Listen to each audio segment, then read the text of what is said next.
my online workshop portal, then you can't ask the questions there, but there will be a link that takes you to YouTube, and that's where you're going to be able to ask your questions. You ask questions. I will try and keep an eye on them over here on my right hand side, so if you see me look over there, that's what I'm looking for, and I will then do my best to answer the questions as they come in, or at least at some convenient point. Okay, so that's the plan. You're not, fortunately, going to have to look at me for too long, or at least not full screen, because what I'm going to do is give you my screen so that I can talk you through the presentation, but I will be in the top corner. I will also, at appropriate points where needed, show you where and how to find some of the settings on the camera. So, hopefully you're all there. I'm having a look. It seems like I am indeed now live. There we go. It seems like there is liveness going on, and some of you are watching. Should anyone feel like making a comment now, even just to say hello, that would be great. That'd be very nice. If not, don't worry about it. There will be plenty of time over the next hour for you to ask the questions that you need answers to. So let's start. Now, I probably said last week, I definitely said last week, that photography is all about light. Okay, without light, we don't have photography. In fact, the word photography quite literally means painting or drawing with light. It comes from the Greek photo, graphos, photo being light, graphos being painting or drawing. So photography is painting or drawing, hence no light, no photography. But light in and of itself can be, there can be several types of it. Now, I've spent most of my career traveling around the world, taking pictures of all sorts of different things, visiting some pretty cool spaces. And what I've learnt is that light has to be controlled. You have to know what you're doing with light. Otherwise, you're not going to get the pictures that you desire. Okay, so step one in learning about photography. Last week, obviously, we talked about some of the camera settings, but really the next step, I guess, from there is to start really understanding light, to learn to visualize light, to be able to see nice light, to be able to see poor light and maybe work out how to make it nice, to be able to find interesting light that's going to make your pictures really sing. Okay, so what we're going to cover, we are going to talk about exposure. Now, this is obviously exposure with an E. We did talk about exposure last week, but this week we're going to recap some of what we covered, and then we're going to go into more detail about it. So last week I kind of briefly talked about histograms, for example, because somebody asked a question. This week I'm going to go into a bit more detail about them. We will again look at the metering modes, but I'll give you a bit more information about how they work. I'll show you some examples. I'll explain my way of exposure metering, and it doesn't necessarily mean it's the right way, it's just what makes sense to me, and I'll try and explain it to you, and hopefully if you understand it, maybe it will make sense to you, maybe it will help you improve your pictures. And finally, because we are talking light, although we're predominantly talking about the intensity of light, we'll also talk a little bit about the color of light as well. So I'll just give you a quick run through on white balance and why you need to know a little bit about that too. So there we go, that's the plan. Now, if we start at the top, I say light is the basis of all photography, and I'm going to start with just a couple of pictures that prove to you that it is all about light. Because here, for example, I'm showing you a picture that has essentially no real subject to it. It's an abstract, but it's an abstract of light, and it makes a pleasing, interesting, potentially relaxing picture to look at, and that's because of the light. See, you don't even need a subject if you've got great light. This, for those of you that are curious, is the surface of the sea reflecting a sunrise, actually reflecting a sunrise light in the ripples and waves of the water. So even without a subject, just great light can make a really interesting picture. Same again, this is sea and light. Again, there's no subject. There's nothing here that you could say, oh, well, there's a person, that's a subject, or there's a, I don't know, there's a boat, which is the subject. There's nothing, there's an abstract feeling, but again, the light is beautiful, the light is interesting, and it gives you something to look at. Okay, so even without a subject, light makes a picture. Okay, how about something super simple? This is pebbles on a beach, or stones on a beach. Now, this is in the UK, where we have quite a lot of stony beaches, and even something as simple as stones. And this stone is probably no bigger than this. Yeah, it's not very big at all. And there's an entire beach worth of them. There's billions of these stones there. And yet just finding one with some nice morning side light on it makes for an interesting picture. You can imagine if you took a straight down picture of this, or it just had very flat, dull light, then there'd be nothing to it. But the light, the morning light in this case, that lovely warm morning light, that low side light, makes a picture out of something that's otherwise pretty dull kind of subject. Okay? Okay, so then we can have something a little bit bigger, a little bit more killer light in this case. Beautiful sunrise morning.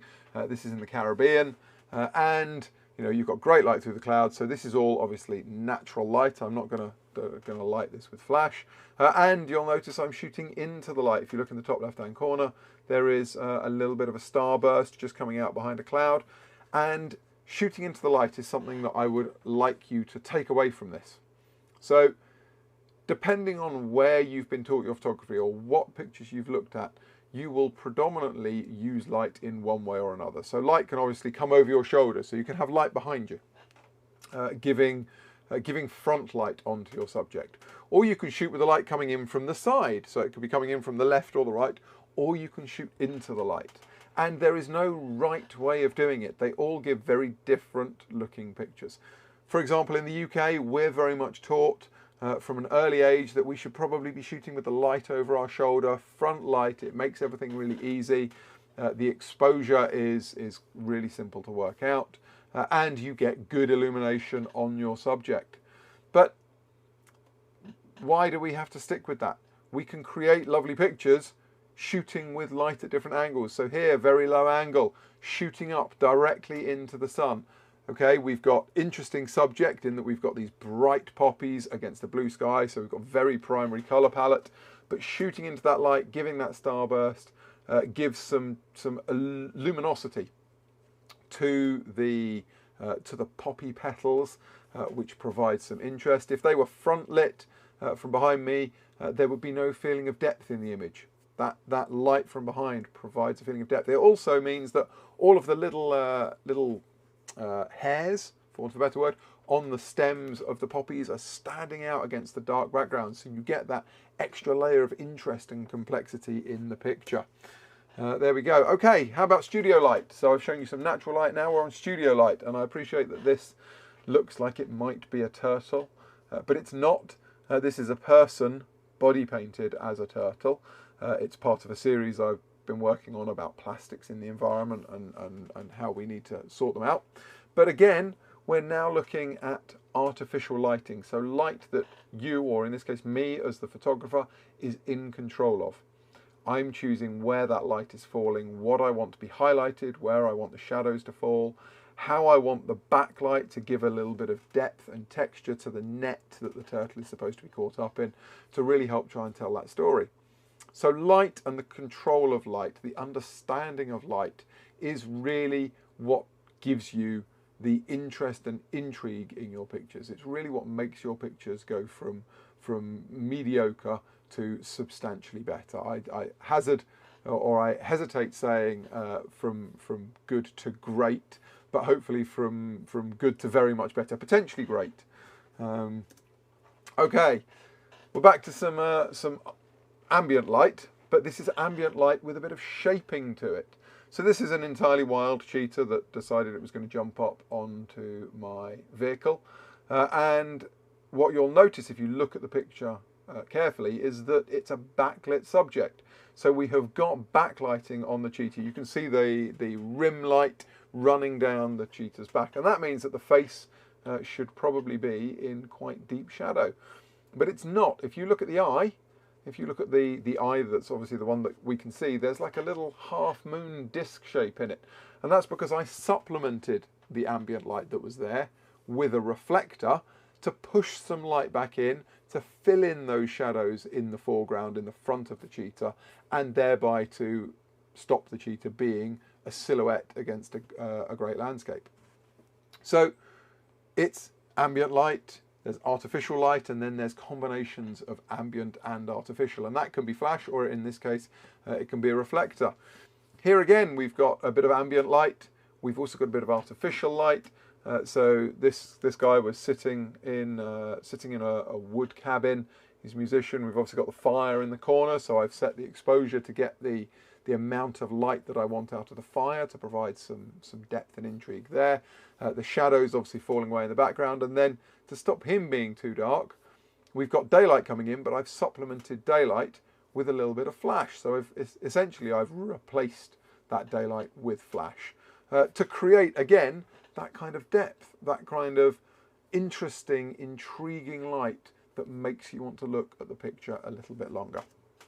Okay, and finally we have just something that is super cute, cute little puppy in a studio where all of the light in this is artificial light. There's no ambient light at all. We've got all artificial light. Okay, so to recap this first section, light is the most important thing in photography, but it can be artificial light, it can be ambient, naturally occurring light, or it can be a combination of the two. Okay, and you need to decide which one you're going to use for each picture, or maybe if you're doing a landscape, obviously you're pretty much stuck with whatever light's there, which we're going to get onto in a while. But you need to decide how you want your scene to look, and whether it's going to be ambient light, artificial light, or some combination of the two. Okay, so a quick recap, and we'll go through this very quickly because I did spend quite a lot of time talking about the basics of exposure last week. So to make sure that everyone is up to speed, as I say, we'll recap for those of you that joined last week, and for those of you that didn't, hopefully you will pick up something new. So exposure, things can be overexposed, they can be correctly exposed, or they can be underexposed. Now the reality is, the absolute truth of this is, there is no such thing as correctly exposed, as perfectly exposed, okay? Because photography is subjective. So the general consensus would be that the picture on the left-hand side is too bright. But if that's the picture that you like, if that's how you think it should look, then is it really overexposed? I'll leave that one with you. The one in the middle is what would generally be considered correctly exposed. We have a nice range of brightness values running from shadows to highlights. Nothing is too bright. There's nothing that's overexposed. Nothing is too dark. That's underexposed. We have detail in the shadows. And then we go to the picture on the right hand side, and this one would generally be considered to be underexposed because the shadows are quite dark. There's not a lot of detail in anything that's going on. But again, if that's the picture that you wanted, if that's how you think it should look, then is it really underexposed? Okay, so how does it work? Well, we've got the exposure triangle, and I talked about this last week, so I'll be very quick. There are the three parameters that control exposure, or the amount of light that the camera records. We've got our shutter speed, we've got our aperture, and we've got our ISO, and each one affects the final look of the picture. But what we're trying to do when we take a picture is find the appropriate combination of these three settings to firstly give us the correct amount of light, or more accurately, the amount of light that we want in the picture, and secondly, to give us the look to the picture that we want, in terms of, if we're photographing a fast moving subject, do we want it frozen or do we want it blurred? If we're photographing something that's got a lot of detail from foreground to background, do we want it all in focus or just a little bit in focus? Or indeed, do we want high noise or low noise? Now generally the goal is we always want low noise. So while we have ISO as an exposure setting option, the general aim is that we keep that as low as we possibly can, because it gives us the best quality images, the best tonal range, the least grain in the pictures, and in fact the highest dynamic range normally between shadows and highlights. So if you've got a very contrasty scene, lower ISOs will help you contain all of that. So taking a picture is a lot like filling a glass with water. The pipe can be really thick, or it can be really thin, and we can turn the tap on for a long time or a little time. And in this case, obviously, the size of the pipe, if it's a very fat pipe, this is akin to the aperture. If it's a very thin pipe, It's a very small aperture, and how long we turn the tap on for is our shutter speed. If we turn it on for just a short period of time, or we turn it on for a long period of time. And hopefully you can understand that the ratio to get that glass full is when we get the right combination of turning the tap on for the right amount of time relative to the size of the pipe that the water is flowing through. Okay, so very quickly, slow shutter speeds give us blur, they give us motion blur. Now, yes, the motorbike's sharp because I moved relative with it, but the background is all fuzzy, whereas on the right-hand side, our fast shutter speed, that freezes our moving subjects. Okay, so that's what the shutter speed does, and then we get our apertures. Now, our apertures, as I said, can be very wide or they can be very small. So f1.4 is a very wide aperture. f16, for example, is a very small aperture, and you can see that the size of that hole will determine how much light gets in any given time period. Okay, if the hole is very thick, like a very thick pipe, then more light or more water gets through very quickly. If it's very small, much less light gets through, so you need to leave it on for longer. Okay, and what does that do? Well, that affects the depth of field, but I'm going to tell you something about depth of field in a moment, because I talked about this last week, where our deep depth of field, everything from the foreground to background is in sharp focus, whereas on the right hand side, a shallow depth of field, we've just got the subject, which in this case is a hyena, that is in focus, and the background is all fuzzy. And you're normally taught, nearly everybody is taught, that the thing that controls our depth of field is our aperture. And indeed, I'm showing you pictures that show aperture controlling depth of field. But there is something else that controls our depth of field, and it's not related to light at all, but this seems like a really good time for me to give you this bit of information. So I'm actually going to come away from my screen and I'm going to talk to you directly like this. So you've probably heard that aperture controls your depth of field.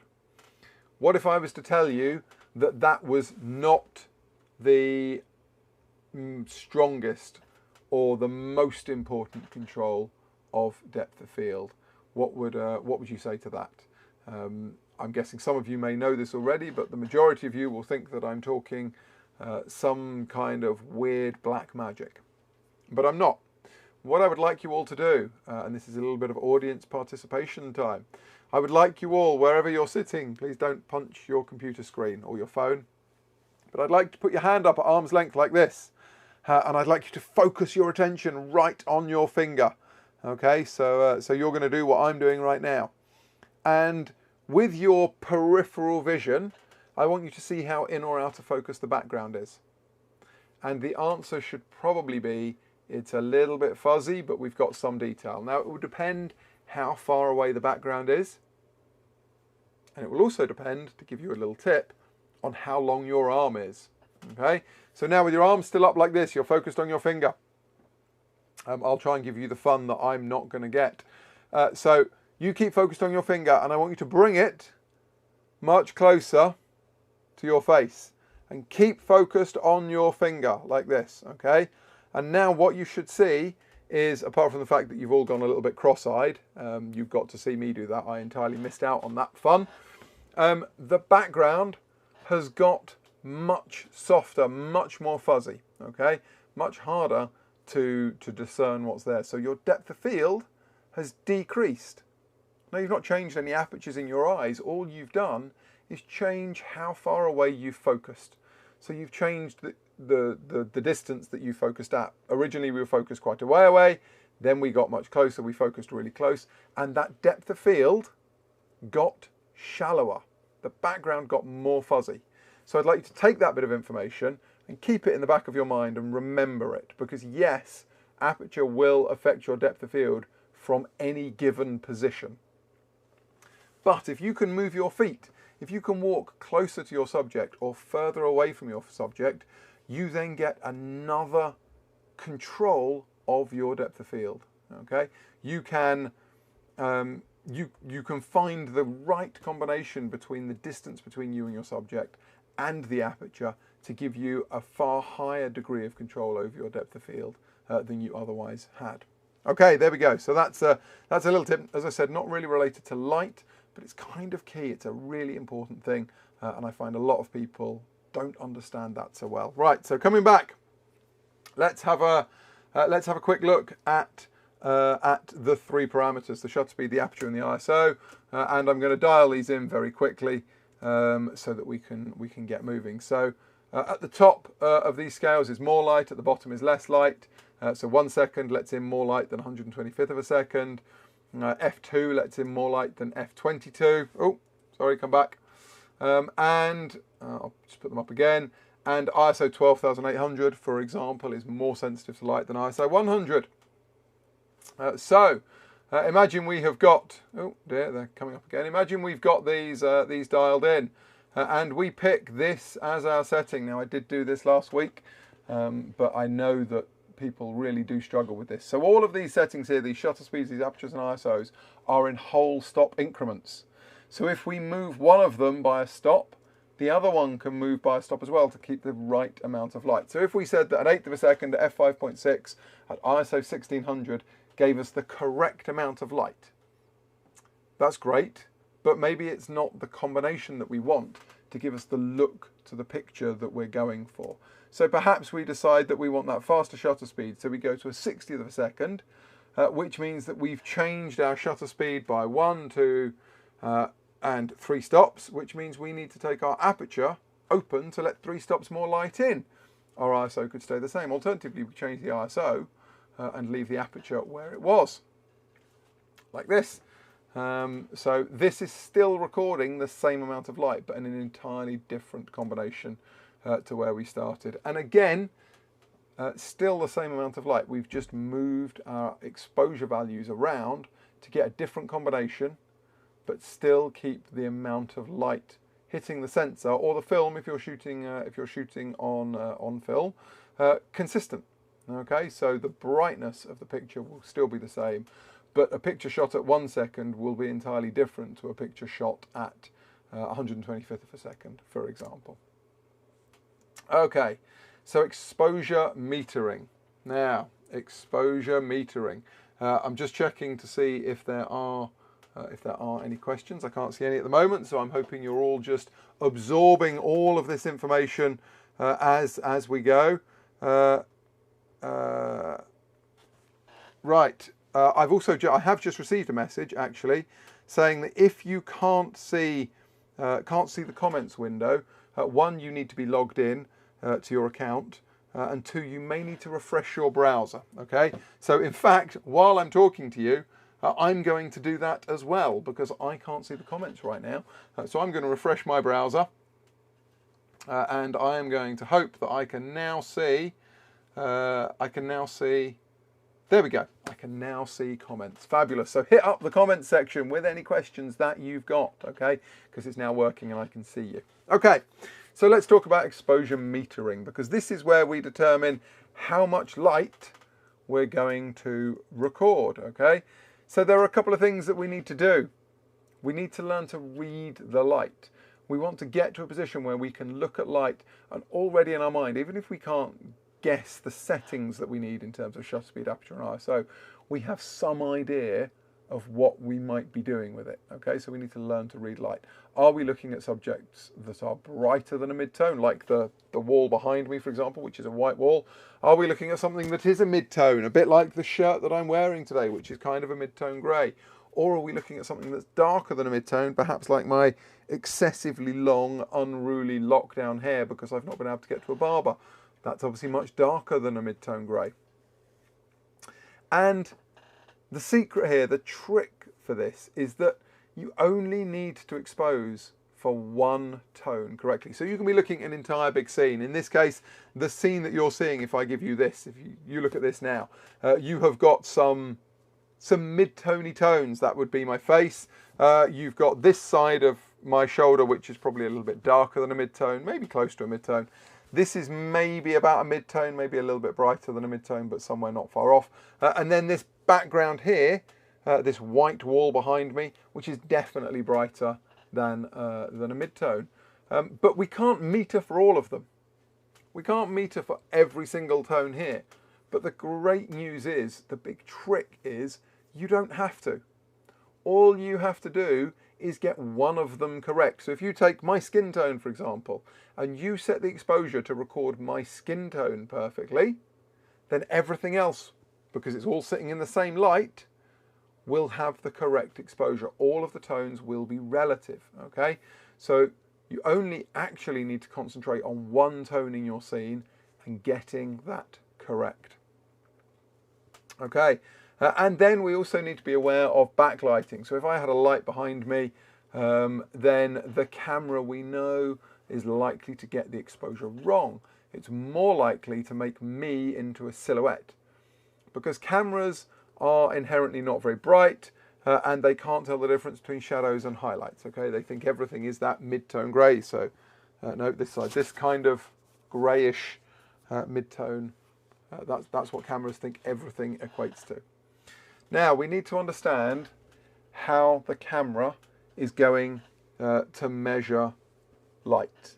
Okay, we need to know how the camera is looking at the scene, and therefore we can be in control of where the camera is taking that light reading from and what the result is ultimately going to be.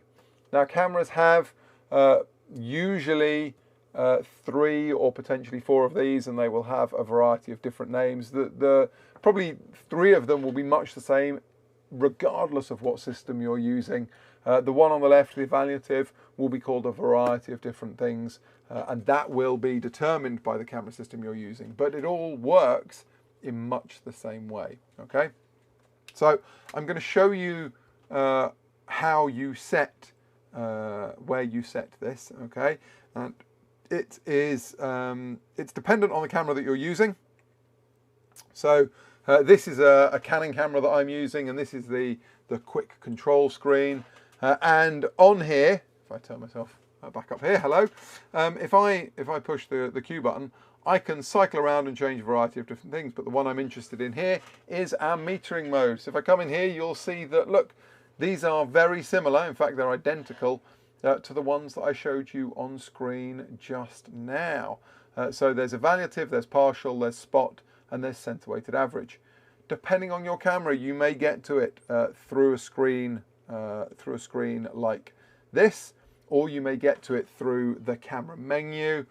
So some cameras will have that metering mode set through here. This camera does not have it in here. It's set separately, as I just showed you. But many cameras, you'll set it in the camera menu. And some you'll be able to set on a plate or on a dial on the top of the camera. As I say, it's camera dependent, system dependent as to what that manufacturer thinks is the best way for you to change your settings. So what are all of these modes? Well, we've got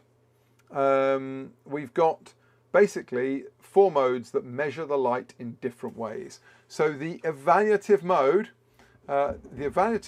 tries to look at the entire scene, and it tries to break it all up into independent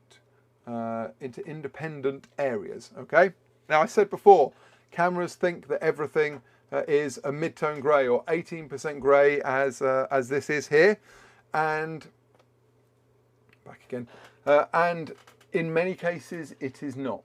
Okay, this is not what we see in many cases. Sometimes it might be, you know, you photograph my shirt, it'd probably do pretty well being close to a mid-tone, but in many cases it's not. So we take our metering modes and we have to understand what they're doing. So this is kind of akin to evaluative. In fact, let me just get rid of the grid to begin with. Okay.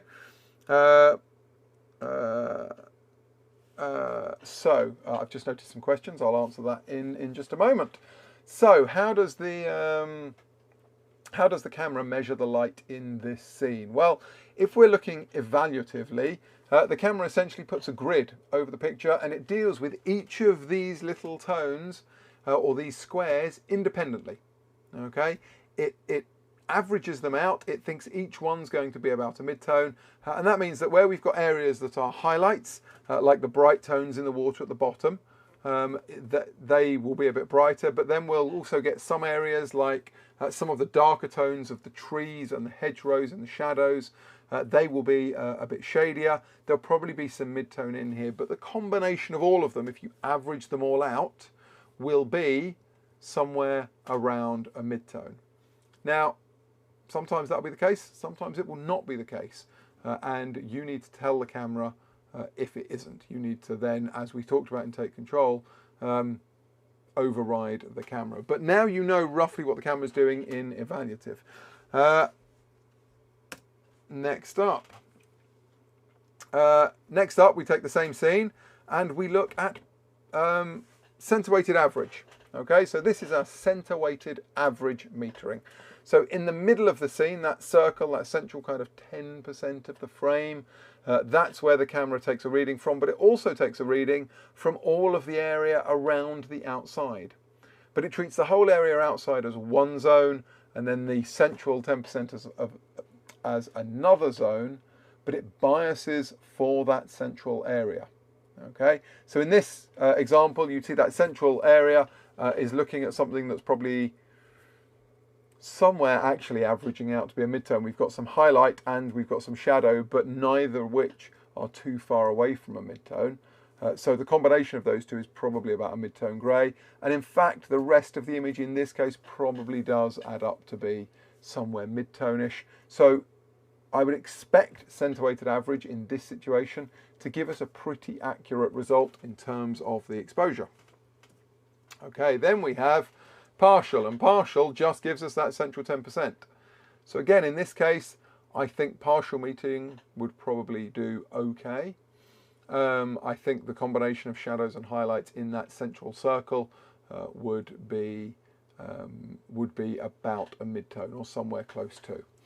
And then finally, we have spot metering. Now, spot metering takes the very middle of the frame, central, 2 to 3%, depending on the camera. And here I think we may run into a bit of a problem because I think there's slightly more bright area than dark area. Okay, so this would be one to watch out for. Now, there is no correct one of these to use. You can use any one of them, just use the one that makes sense to you. So if you can mentally average out all of the zones in your picture and evaluative works for you, or matrix as it might be called, then by all means evaluative is the way to go. Center-weighted average is probably the least used because it's very old-fashioned, it's an old style of metering. But then partial and spot allow you to meter for independent areas within your frame. So you can pick any tone. Now, before I show you this picture and before I start putting things all over it, I'm going to answer the question. So there was one, a horse photographer. There you shoot in the afternoon where there is high contrast, sunlight and shadow. So your question, I'm guessing, is how do you get the correct exposure? Well, it depends where you want to meter from. Okay, so contrast is not necessarily a bad thing. What I would say is that generally we want to try and avoid overexposing the highlights, and I'll talk about this a bit more when we talk about histograms in a bit more detail in a little bit. So how do you meter? Well, if the horse is moving from sunlight to shadow, then you need to be adjusting for that, and that can be quite challenging to do. You can try using evaluative and hope that the average of the shadows and highlights are going to work out. In fact, if you're filling the frame reasonably with the horse, then you can meter from the horse. And if the horse, let's say the horse is a lovely grey colour, you probably don't need to do too much to it. If it's a chestnut, then the darker tones of a chestnut horse are likely to be darker than a midtone. So if you're filling the frame, you could meter from the horse, and you know that chestnut tone is maybe, I don't know, maybe a stop darker than a midtone, maybe 2 stops darker than a midtone. So you could set your metering at -1 or -2 stops, and as long as you're filling the frame in each shot the same, you will be able to get the correct exposure, because whether the horse is in bright sun or dark shadow, the tone of the horse's fur, the horse's coat, is the same. It doesn't change. It's still 1 or 2 stops darker than a mid-tone. Equally, if it was a white horse, then that's going to be brighter than a mid-tone. So you could meter from the horse. You could dial your exposure compensation in to be +2, for example. And then as the horse moves from light to shade or highlights to shadows, the automatic exposure, as long as you're in TV or AV or program, will take over and it will adjust the exposure to suit, but you will have at least dialed in your exposure compensation based on the knowledge of how bright the tone of your horse is. Okay? Now, your second question, what is better settings to scale contrast? Okay, so hopefully I've answered that one. We shoot at the night. The problem, I need much light. ISO 1500 is not enough. So then there's this shutter solution, but I zoomed to 200 and the photo has a lot of noise. What do I do? Okay, so every camera has a limit on its noise as to how high, well, it's got a limit on how high it can go on the ISO, but there's also a limit as to how high you're willing to go to avoid image noise. So number one, I don't know what camera you're using, but maybe you need to get a newer camera that has better ISO performance that will allow you to shoot at the higher ISOs. 2, maybe you need to bring in some artificial lighting to shoot at night with, to avoid you having to have the ISO too high or the shutter speed too slow. Because obviously if your horse is moving, you don't want your shutter speed to be too slow, otherwise you end up with blurry pictures, or you just end up shooting panning pictures all of the time, which gives you no real control. The tip that I'll give you for this is that it is always better to try and shoot a little bit brighter. So turn your ISO up actually slightly higher than you think you need. That gives you the shutter speed that you want.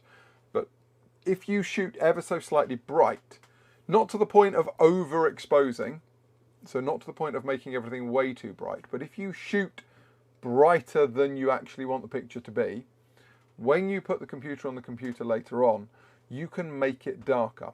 And because you've captured more light, what you've done is you've maximized what we call the signal to noise ratio. Okay, so every electrical system, I'll get rid of this picture for a minute, I'll talk directly to you.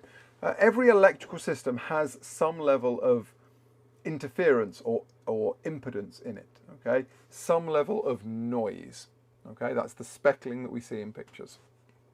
When we put light onto a sensor, if you imagine that every pixel is like a bucket, and that bucket is being filled with water, there's already a little bit of water in the bottom that's always going to be there. But if we put a lot of water in to the bucket, the ratio between the amount of water that was there already, which was tiny and thin like this, versus the amount of light that we're going to put in, well, that amount of light going in on top absolutely just washes out the little bit that was there already. If, however, we have our tiny little bit at the bottom and we only put a little bit of light on top of it, the ratio between what was already there and what we've put in is much lower. So when we get a lot of light into the sensor, or we deliberately shoot slightly overexposed, slightly brighter, our signal to noise ratio is better. That means the amount of signal light that we're recording outweighs the amount of noise that's already in the electrical system. So actually turning your ISO up a little bit higher, giving you the shutter speed that you want, but shooting slightly brighter gives you a brighter image that you can then darken down later, and actually you'll find that any noise that's there will hide away a bit better. If, however, you end up shooting dark because you've underexposed slightly, and then you try and brighten your picture on the computer afterwards, you're just going to take the little bit of noise that's already there and amplify it, and it's going to become ever more noisier. Okay, your image quality is going to degrade. So shoot to the right. Shoot to the right. I was just checking to see if there was any follow-up to this. Shoot to the right and shoot brighter, and you should find that the noise performance of your camera actually improves a little bit. Beyond that, you're going to need to bring in some artificial lighting to give you a low enough ISO while keeping your shutter speed high enough. There we go. Hopefully that answered your question. Right, coming back, let's come back to this picture. Now, this is a picture that I took in New Zealand. It's a landscape, and I want to try and illustrate the fact that you can't meter for every tone in a scene. Okay, so you look at this picture and you think, well, where do I take my exposure reading from? Well, we could probably average out the whole scene. We've got quite a good band of brighter than a mid-tone, that being the clouds. We've got a nice band of those trees that are darker than a mid-tone. We've got probably some mid-tone, which is the road. Then we've got the bright grass on the left-hand side that's probably brighter than a mid-tone. And we've got that blue sky as well. So as an average of the whole scene, it probably works out quite well in evaluative. But let's say we didn't want to do that. So I tend to shoot all of the time in spot metering. Okay, I want to meter from one particular tone, because as I explained before, if I get that one tone correct, everything else falls into place. It's all relative. Okay, so I could start off, I could take a meter reading from the road right here, and taking a meter reading from the road right here is going to give me, I think that's about a mid-tone, so I wouldn't have to make any adjustments to my I wouldn't have to make any adjustments to my exposure compensation. I would be somewhere around about in the middle as to where I want it to be. Okay, so it would be 0. If, however, I wanted to take a meter reading from the sky above, that blue sky up above, then that is actually going to be slightly darker than a mid-tone, that lovely rich deep blue. And I think that sky is probably 2/3 of a stop darker than a mid-tone grey, darker than that 18% grey that I showed you earlier on. So we could equally take a spot reading from the sky there, and we could dial in -2/3 of a stop, and if we get that correct, everything else would fall into place around it. Or maybe we want to take a reading from the clouds, so we could find the bright part of the clouds. We could set our exposure to +3, so 3 stops brighter than a mid-tone. And assuming we've metered from that nice bright area, that would still be correct. Or maybe, where's my next one gone? Somewhere over in this deep shadow, over on the left-hand side. That's probably going to be 2 stops darker than a mid-tone. And then, how about the grass in the foreground? That's brighter than a mid-tone. That's probably about 1.1/3 brighter than a mid-tone. And then last one is those trees over on the right-hand side. They're definitely darker than a mid-tone. So they're probably about 1.1/3 darker than a mid-tone. Now, what does all this mean? Well, it means that you can point your camera at any one of those areas, take a meter reading from any one of those areas, and as long as you dial in the correct exposure compensation for that area, you will get the same exposure. Okay? You will get the same brightness in your picture. So my point being, you can either look at the whole thing, and if it all averages out to be a nice mid-tone, then great. If not, you need to make some adjustments. Alternatively, you can pick one area in your picture.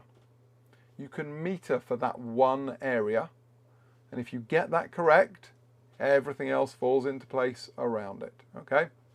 So a little bit of homework for you to do with this. What I want you to do is, when you're sitting in your lounge, your living room, and you've got your camera in your hand, I want you to turn your camera to manual, and if it has a spot metering mode, I want you to set it to spot metering. Okay? Then with a situation of trial and error, I want you to try and get the correct exposure for one view that you can see while you are sitting in your chair. Now, you may have to go up and down a little bit with your shutter speed, your aperture, and your ISO. It doesn't really matter what the combination of shutter speed, aperture, and ISO you get at this point is. All we're interested in is finding the correct amount of light for that scene. You can keep taking pictures, having a look. You can have a look at the histogram, have a look at the back of the camera until you get it right. Once you've got that right, those settings are set manually on your camera. The shutter speed, the aperture, and the ISO are locked in. At this point, all I want you to do with your spot metering set on the camera is point at different tones in the scene that you can see. So maybe you have a white wall like the one behind me, so you point at the white wall and you see where the little exposure scale goes. So let me show you this. Here we go, info. Right, so what you'll get, oh no, come back, is the exposure scale. Now you see this, this scale that goes -3, -2, -1, 0, 1, 2 and 3. That is your exposure scale, and when I activate the camera, it gives me an arrow pointing left. Now if I bring my shutter speed down, you can see that I'm changing where that is. Okay, so that exposure scale is bouncing up and down as I change, in this case, my shutter speed, but it could equally be my aperture, or it could be my ISO. Okay, so that scale is moving up and down while I'm pointing at a tone. And what the camera is telling me here, oh, you're looking at the back of my monitor, there we go. What the camera is telling me is, in fact, if I show you this now, the camera is telling me that with these settings, that tone will be recorded as minus 2/3 of a stop darker than a midtone. Well, okay, that's all right. But maybe when I point at the white wall behind, see how that scale bumps up. And now it's telling me that this tone is going to be recorded as plus a stop and 2/3 brighter than a midtone. Okay, or alternatively, I don't know if I can find too many other tones. I probably can't hear it. Everything's either black or white. But that scale has moved around. So what I want you to do, I want you to do exactly the same thing, and I want you to see that scale moving around. And when you point at something like the wall behind me that's white, you see that that tone becomes 2 1/3 stops brighter than a midtone, for sake of argument. Or when you point at a dark cushion, you see that that cushion is 2 stops darker than a midtone. Or maybe you point at something that is mid-toned and it's somewhere in the middle. It's like plus or minus 1/3 of a stop either side of 0. So now you know that that tone is somewhere around a midtone. And what you will do over time is you will build up a mental map of tones as to where they are relative to various brightness settings. So where they are, in truth, relative to a midtone. Are they brighter or darker than a midtone? And when you've got that mental map, you can then take a meter reading from anywhere. So if I bring this back, you can take your meter reading from anywhere in this scene, as long as you can decide that those clouds are 3 stops brighter than a midtone, or that that sky is 2/3 of a stop darker than a midtone. You can take your meter reading from anywhere and you will get the correct exposure. Okay, so I want you to all give that a go at home, give it a try and see how you get on. Okay, let's talk histograms. Now we did talk histograms last week, but I want to go into a bit more detail about them. So a histogram, you'll see this on the back of your camera. In fact, if I can probably bring up a histogram from a shoot that I was doing this morning. So if I find a nice picture here, it'll be black and white. Okay, so this was, I was taking pictures this morning. Let me find, I don't know, like this is quite nice. Okay, so a histogram is simply a graph. And if I cycle through the views here, we can see the histogram on the right hand side. The white one is the overall brightness. The one below it, that being the ones that are coloured, red, green and blue, that is the individual colour channels, but obviously it's black and white, so that's not going to make much difference. Now, what this graph is telling us, and if we come back here, is that on the left hand side we have the black tones. Then the next step up are our shadows. Then in the middle we get our midtones, unsurprisingly enough. To the right of that we get our highlights. And on the far right hand side of that we get our whites. Okay, and the vertical height of the graph is the number of pixels. So we don't care how high any peak is. So for example, when I showed you this here, the fact that there's a very tall peak going off the top of that graph on the left-hand edge, it's not quite on the left-hand edge, so it's not actually black, but we don't mind about that. We're not bothered how tall that peak is. It just means there's a lot of pixels at that particular tone. In this case, quite a dark tone, somewhere close to in the blacks, but they're still detailed. It's not hitting the left-hand edge. So we don't mind how tall our histogram is. What we worry about is when it's hitting the far right or the far left. That's when we start having concerns. Okay. Now, you may have been told that there is an ideal histogram, but there is not. Okay, so I'm going to show you several pictures, and I'm going to show you their associated histograms. Okay. Now, this picture, again, it's a black and white, and if you look at the histogram on the left-hand side, we've got a lot of tones that are dark. That's obviously the headscarf. Then we have the mid-tones, which is the face, but there's not an awful lot of them. The face is, there's a range of tones there, but they are not super lot of them. They are all in that mid-tone, so it's quite low down. It's quite low down. Let me come back here so you can see my hands, because they obviously help. They're quite low down in the height of that histogram. And then on the right-hand side, we've got all of that background area, which is all very bright pixels, all very light. So we then get a big peak on the right-hand side.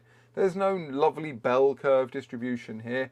We've got highlights and we've got shadows. So we get two peaks, one on the left, one on the right-hand side, and then a very depressed area through the middle. But that's the correct exposure for that picture. Okay. How about this? This is a landscape, and now the histogram is very much more central. We've got a lot of mid-tones, so you get a big peak in the middle of it. In fact, here, let me get rid of myself there so you can actually see the histogram. That helps. So we get a big peak somewhere in the middle. Everything is sort of slightly darker than a mid-tone. So our histogram is slightly to the left. We've got some dark areas, you can just see in the bottom edge of the shadows, and we've got some light areas, but not very many of them. But this again is the correct exposure for this image, because the scene as a whole is made up of a lot of mid-tones, mid-brightness level pixels. Okay. Then we have something that's got quite a complex histogram.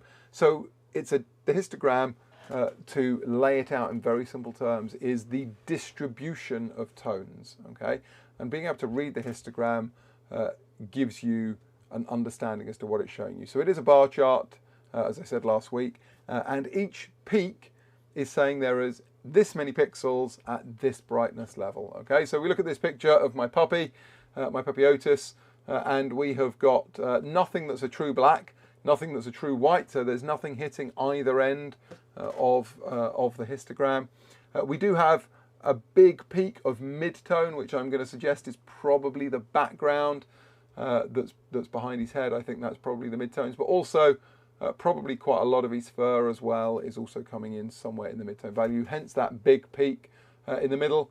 We've got some brighter tones. The light on the chair behind him is quite bright. Also the side of his face, the lit side of his face, is quite bright, so that's that big hump on the right hand side. And then obviously we've got shadows or shade down on the left, which is where we're getting the peaks on the left hand edge. And then it's another dog, but this is obviously the histogram is all pushed over to the right hand side, so this is the correct exposure. There's lovely detail on him.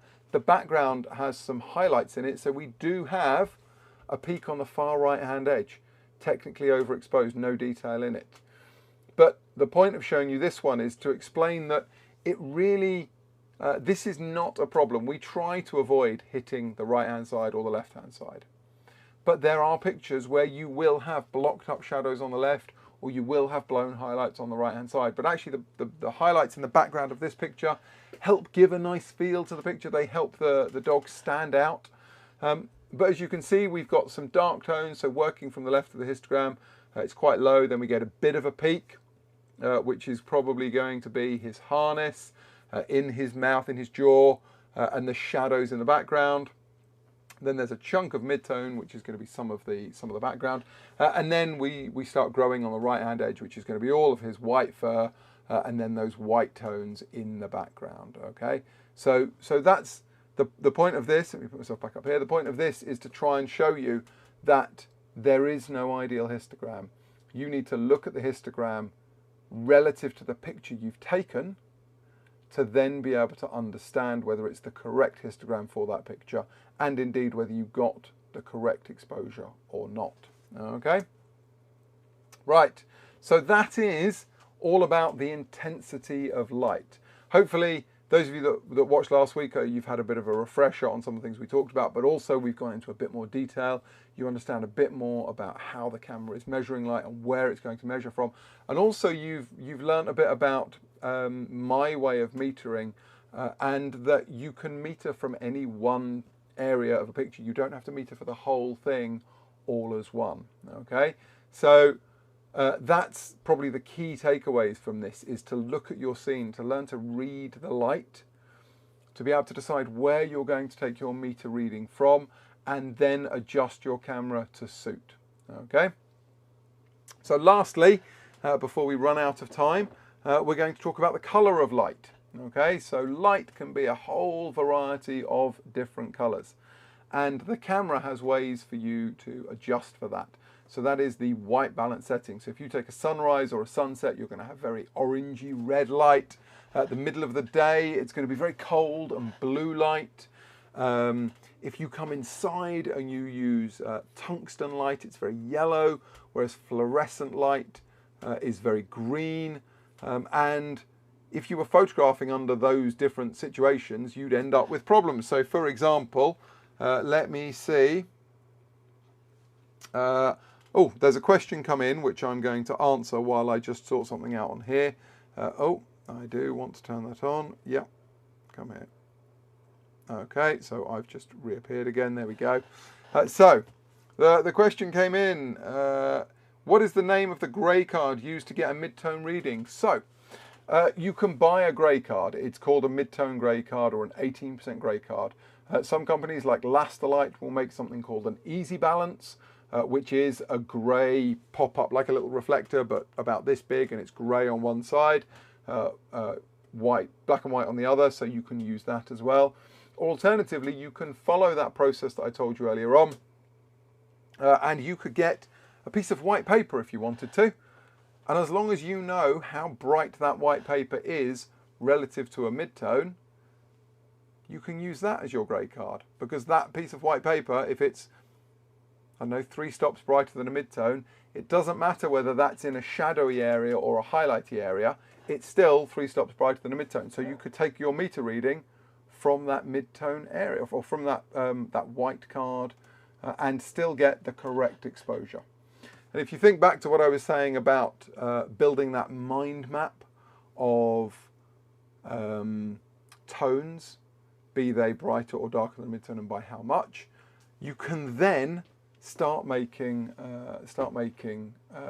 adjustments to suit, even without having to have that grey card with you. Okay, so back to white balance. Back to white balance. Now, just to show you very quickly, this light, the camera that you're looking at me with, in fact, if I come here, the camera you're looking at me with is set to daylight. So if I was to suddenly change the light that's on me to tungsten, you can see the background hasn't changed because that's kind of being lit by the other light that I've got up here, but I've now become very much yellower. So ideally I'd need to change the camera that's looking at me from daylight, which is what it was set to tungsten, and then my skin tone will become more natural. But what you would see in the background is the background would then become blue. So let's try and talk you through this. I'm going to go back to being naturally toned. Okay, so white balance. The camera will adjust to suit, and as I say, we'll keep this brief. And you've got a variety of different settings. So there's auto white balance, which is great for stills. I recommend you never use it for video, but sometimes it will struggle. Okay, then we have daylight, which is the white balance that you would use if you're photographing under a daylight light source. So if you're out in the middle of the day, bright sunny light, or if you have a light that you know is daylight coloured.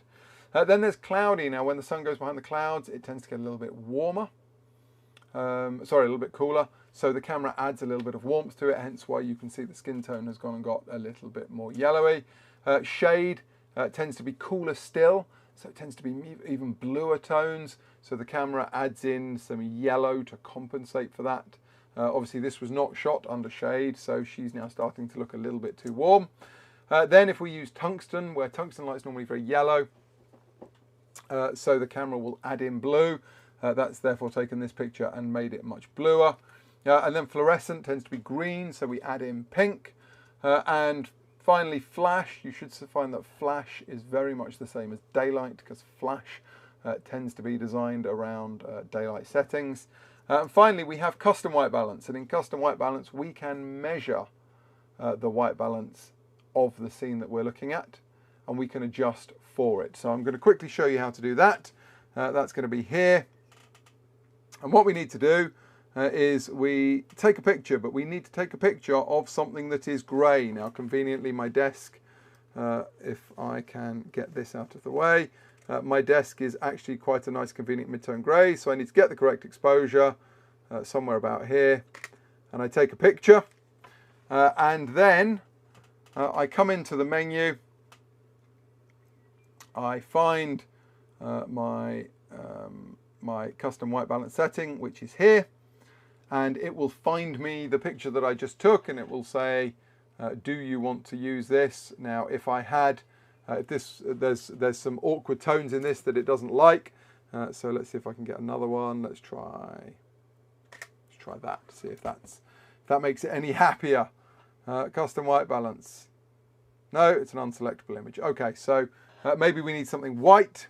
My camera is being annoying today. I've just seen another question, here we go, which I will indeed do for you. I wonder if this will work for us. Custom white balance. That's another unselectable image. Hilarious. Okay, the point being, you would find the picture. There's clearly something going wrong with my camera right now that it's not doing this, but you'd find the picture, you'd set it, and it would then tell you to set custom white balance, which you would do from here. So we'd get our custom white balance, and then we know that the tones would be absolutely accurate. Okay, the question that just came in: can I meter a photo live for you? I kind of can. It won't be a particularly interesting picture. So this is going to be the picture that we're going to meter. So let me get my exposure. Now my camera is set to spot metering, which is here. So I'm metering from the center circle in the frame, and I'm looking at this scene, and I can see that the exposure scale is somewhere way off down to the left. It's obviously too dark. So I'm going to turn my ISO up for a start, which is going to allow me to bring the brightness up. So I'm now at ISO 2000. Arguably, let me choose a focus point in the middle just so that you can see that. There we go. So we're going to focus here. Now we're going to meter from this tone, but this tone is, it's a dark grey, black. It's my monitor stand, so it's kind of black. So I know that that should be darker than a mid-tone. So what I'm going to do is I'm going to adjust this. Now it does have a sheen to it, so it's not going to be that much darker. So I'm metering from the very center of the frame. I think that it is a little bit darker than a mid-tone. I think it's probably 2/3 of a stop darker than a mid-tone. So I've made my settings such that that check mark is 2/3 of a stop darker than a mid-tone. Okay, and I'd now be happy with that, and I can take the picture. And that image, if I bring it up on screen, there we go, has a pretty good exposure. If you look at the histogram, there's nothing that's particularly overexposed. There may be one tiny bright corner, which is a specular highlight. There's no blocked up shadows. We have detail in the dark areas as well. As I said, it's not the most interesting picture. It's some cables and a monitor, but it's the correct exposure using the process that I explained, metering from one particular area. Now, having done that, now we know that that exposure is correct. If I turn the camera like this, it's now pointing at the white wall. And you may notice that that scale has jumped up to plus a stop and 2/3 brighter than a midtone. But the exposure is still correct. Even though it's telling us we're theoretically going to overexpose, what it's actually telling us is that with these settings, we're going to record the tone that it's currently looking at as a stop and 2/3 brighter than a midtone. Well, that's great, because it is a stop and 2/3 brighter than a midtone.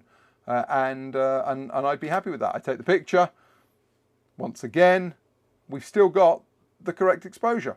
Nothing's overexposed, nothing's underexposed. We have a nice distribution of tones. Okay? Right. So I am now going to wrap up because we slightly overrun. Hopefully I answered your question. Oh, there's been another one. Another question. Oh, yes. Can I explain the difference between JPEG image and RAW image? And what do I recommend for editing? Okay, so this is not to do with the light at all, but it's a very good question. So, the best way I can explain this. Imagine that you went to your shopping mall, okay? And I'm trying to remember what supermarkets or hypermarkets you have in the mall, and the names have escaped me. But imagine that you go to your shopping mall, and you are going to, you have to make a cake, okay? You need a cake for a birthday party. You have two choices. You can either go and buy a ready baked cake, or you can go and buy the ingredients to make a cake. So that would be the flour, eggs, sugar, chocolate, milk, whatever else goes into a cake. Fundamentally, the raw ingredients of the cake. If you buy a ready-made cake, all you can do is when you get to the party, you can take it out of the box and you could maybe put some little chocolate sprinkles on top of it, but it's basically ready done for you. With the raw, you've bought the ingredients, you now need to go home and you need to take all of those ingredients and combine them to try and make your cake, okay? Now, it may sound like JPEG is therefore a really good choice, but the trouble with JPEG, with that ready-baked cake, is you don't know what quality the ingredients that went into it were. When you get the raw ingredients, you can choose the very best raw ingredients to make the cake as really wonderful as it can possibly be, because you have the control of that. So in picture terms, the ready-baked cake is your JPEG. You don't have a lot of options to do much with it. You can make adjustments to it for sure, but you don't have the range that you otherwise would. With the raw file, you get a lot more data. You're using the very best information from the camera. You can then edit that in whatever your editing software is. It depends on the camera you're using, but something like Adobe Lightroom would be very good, or Capture One, or if you're using Canon, then maybe the free Canon software, Digital Photo Professional, or perhaps, there are a variety of raw software, but Lightroom's probably one of the most popular. So you then take that file and you can make far greater adjustments to it. So if you've slightly over or underexposed, you've got a bit more scope to rescue your image. You can change the white balance after you've taken the picture. You can change the colors and the saturation and the contrast far more easily with far greater control with a raw file than you can in a JPEG file. So there we go. Hopefully that answered your question for you. And with that, I am now going to wrap up. I have indeed overrun. I hope it was worth it. Thank you so much for joining me. I hope you learned something today. Next week, I will be back, same time, same place, and I will be talking all about creative framing or composition, teaching you some of the basics of composition and how to find flow in your pictures, how to evaluate a picture, to look at the composition, to find balance, to look at reflections. We'll talk about some of the compositional rules and why you should break them. We'll probably talk about reflections, all sorts of things around composition. So we've kind of covered the camera side of things now in terms of getting the right amount of light and understanding exposure and understanding how important the light is for the picture and learning to read the light. Now we're going to go on to some of the creative side of photography in terms of the composition. So it'll be the same time, same place next week. right here on the online workshop portal for the Xposure page. Any photographer friends of yours, tell them to come and get registered. These are obviously the free workshops. As you've seen, you can get your questions answered. The more the merrier online. I look forward to seeing you all next week, everyone. In the meantime, stay safe and well. Remember that homework I gave you with your camera. Go out and take some pictures, or stay home and take pictures. But either way, stay healthy, stay well, and I look forward to seeing you all next week. Bye-bye for now.